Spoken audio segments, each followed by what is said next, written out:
একটি ট্রেনের গতিবেগ ৪২ কিমি প্রতি ঘন্টা। ট্রেনটি ২৭ সেকেন্ডে একটি বৈদ্যুতিক খুঁটি অতিক্রম করে এবং ৫১ সেকেন্ডে একটি প্ল্যাটফর্মকে অতিক্রম করে। প্ল্যাটফর্মটির দৈর্ঘ্য কত? তো দেখুন, বৈদ্যুতিক খুঁটিটি অতিক্রম করতে কত সেকেন্ড লাগছে?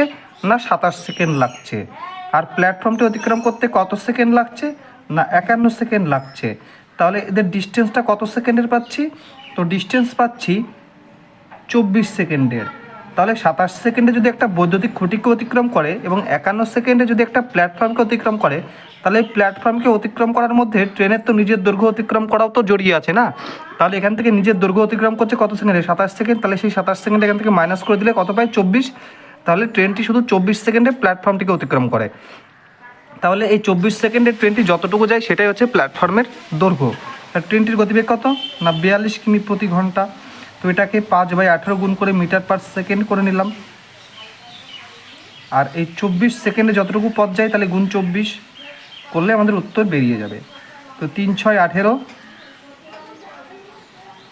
৬×৭ = ৪২, ৩×৮ = ২৪, ৫×৮ = ৪০, ৪০ গুণ ৭-এ কত হয়? ৪×৭ = ২৮ বা ২৮০। তাহলে ২৮০ মিটার হয়ে যাবে এই ট্রেনটির দৈর্ঘ্য, প্ল্যাটফর্মটির দৈর্ঘ্য।